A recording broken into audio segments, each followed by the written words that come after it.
À plusieurs reprises, le président français s'est permis de critiquer la politique de Vladimir Poutine.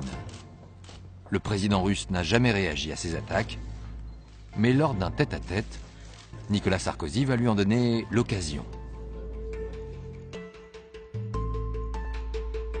Nicolas Sarkozy, très sûr de lui, commence à dire « Avec moi, on va parler des sujets qui fâchent, il n'y aura aucun sujet tabou. Les centaines de morts en Tchétchénie, pour moi, c'est inadmissible. Ania Politkovskaya, la journaliste russe assassinée, pour moi, c'est inadmissible. » Vladimir Poutine, écoute, commence par juste laisser parler Nicolas Sarkozy.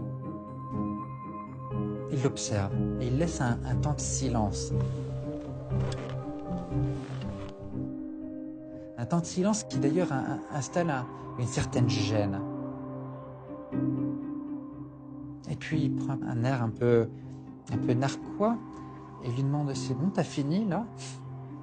Sarkozy « Oui. » Bon, alors je vais t'expliquer. Tu vois, ton pays, il est comme ça. Mon pays, il est comme ça.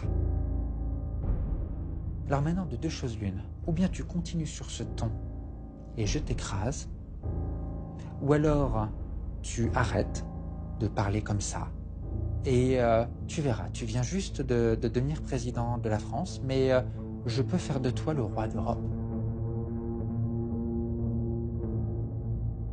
On m'a juste dit que son discours était ponctué d'insultes, de propos humiliants, de façon à vraiment imposer sa volonté à Nicolas Sarkozy. Et Nicolas Sarkozy va être juste éberlué. Il n'en vient pas.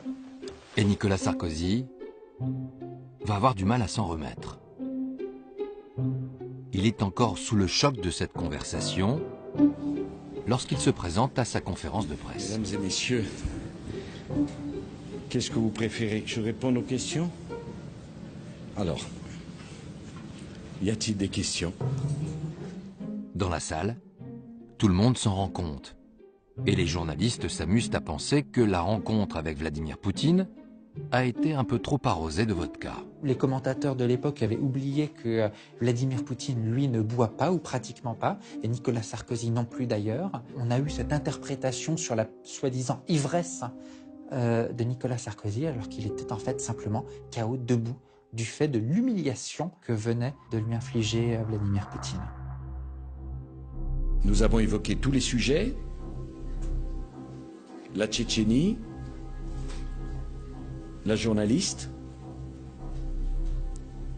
les droits de l'homme, les droits des homosexuels. Nous l'avons fait calmement, sereinement, mais je l'ai fait sans aucune agressivité.